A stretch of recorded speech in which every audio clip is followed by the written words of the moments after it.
Salut et bienvenue dans cette expression internétique où vous pouvez dire éthique interne si vous préférez. C'est une vidéo que je vais mettre sur mon site être-humain.net et c'est une vidéo de Que vivent nos relations TV. Le thème, comme convenu, comme prévu dans la vidéo précédente, cette fois ça va être le désir. Je pense que la vidéo va être assez courte. L'idée ça va être juste d'essayer d'être le plus clair possible sur des parties d'expérience pour savoir voilà, c'est quoi les émotions, c'est quoi les sensations, c'est quoi les idées, c'est quoi les désirs du coup, parce que je décrivais dans la vidéo précédente que de mon point de vue le désir n'est pas une émotion, et donc c'est quoi?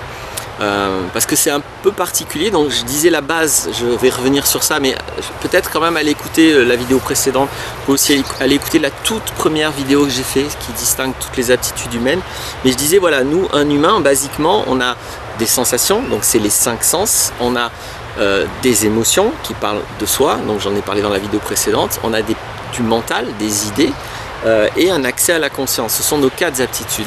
Et donc en théorie, tous les composants, tous les aspects de l'expérience humaine, on peut la mettre dans une de ces 4 cases. Mais bien sûr, en même temps, l'humain, c'est un tout. C'est comme mon corps est un tout, mais même si mon corps est un tout, mon foie, c'est pas mes yeux. Donc si j'ai un problème au foie, je vais pas aller voir quelqu'un qui est un docteur des yeux. Je vais aller voir quelqu'un qui peut s'occuper de mon foie. Et puis surtout, c'est très important de distinguer les différentes parties de mon corps parce que c'est pas les mêmes fonctions. C'est pareil avec la psychologie. Donc pour moi, les 4 distinctions majeures et fondamentales, c'est ça: sensation, émotion, mental et accès à la conscience. Et donc le désir, c'est un vécu intermédiaire, disons que c'est un vécu complexe. C'est-à-dire que c'est un vécu qui se base sur 2 de ses composantes. Pour moi, ce que j'appelle désir, c'est la préférence sensorielle. Donc c'est un vécu qui s'appuie sur les sensations, mais qui rajoute des préférences, et ça c'est mental. Donc c'est en fait nos goûts et nos couleurs. Le désir, alors attention, parce que souvent par désir, on va confondre l'attirance, la tentation, voire les passages à l'acte. Dans le langage courant, désirer un gâteau, ça veut vraiment dire l'acheter et le manger. Non, ça veut dire manger un gâteau, ça ne veut pas dire désirer un gâteau. Donc ce que moi je vais appeler désir, en tout cas j'ai besoin de ce mot pour décrire un aspect très précis de l'expérience humaine, c'est uniquement la préférence sensorielle. De manière que peut-être que parmi toutes les couleurs, vous en préférez certaines.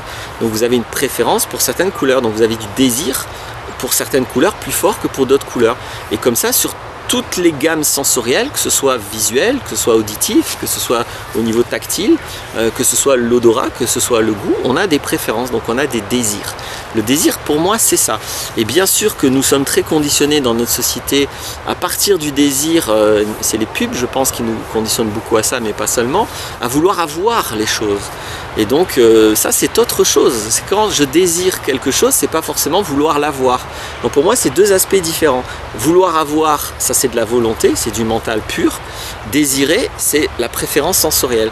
Et après vous mettez-vous les mots que vous voulez, mais en tout cas ce sont bien 2 vécus différents d'avoir cette préférence sensorielle pour quelque chose qui en soi s'arrête là, et vouloir avoir. Et quand je veux avoir quelque chose que je n'ai pas tout de suite, que ce soit un truc dans la vitrine, ou que ce soit une femme ou un homme, ou que ce soit un travail, ou que ce soit une voiture, là je vais créer tout ce qu'on confond avec le désir, qui va être de l'ordre de l'attirance, de la tentation, de ce mouvement d'aller vers, parce qu'on ne l'a pas encore. Mais ça n'est pas pour moi du désir, en tout cas il me faudrait un mot, après si c'est pas désir, ça en sera un autre, pour parler de la préférence sensorielle. Donc pour moi le désir c'est la préférence sensorielle, et à partir de mon désir je peux faire une projection mentale qui va créer de l'attirance et de la tentation, ou pas, si je maîtrise cette projection mentale.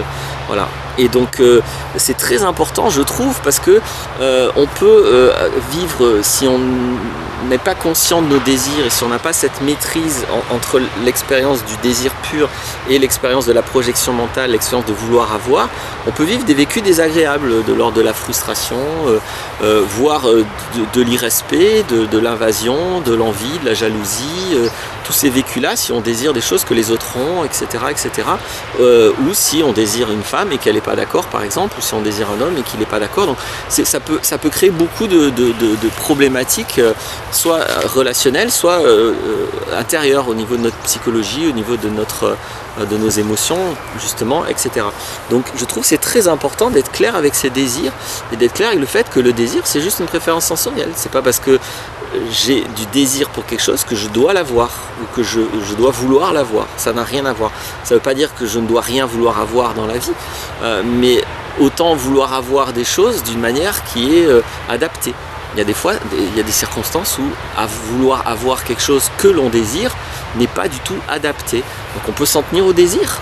Un objet dans la vitrine qui est très cher, s'il me plaît, je peux le regarder, c'est très agréable. Je n'ai pas besoin de vouloir l'acheter. Donc là, je désire l'objet, mais je n'ai pas de tentation, je n'ai pas de frustration, je n'ai pas d'attirance. C'est juste, je le désire, c'est-à-dire ça me plaît. Voilà, c'est un objet qui me plaît, j'ai une préférence sensorielle pour cet objet que l'objet d'à côté. C'est tout. Donc je trouve que c'est important. Encore une fois, moi je mets le mot désir, si ça ne vous plaît pas, mettez un autre mot. Mais quel que soit le mot, il y a bien un vécu particulier et qui se cantonne à cette préférence sensorielle. Et donc pour faire le pont avec la vidéo précédente, ceci n'est pas émotionnel. Le désir, donc la préférence sensorielle, c'est pas émotionnel, c'est une combinaison entre une sensation et une préférence mentale. Voilà. Et pour moi, c'est encore très différent de l'envie, du besoin.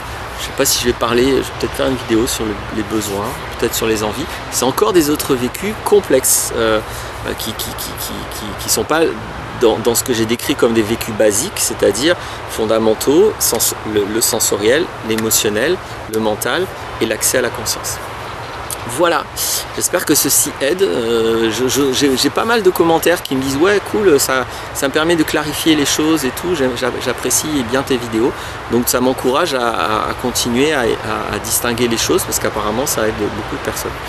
Voilà, je vous remercie d'avoir écouté jusque là, à bientôt, au revoir.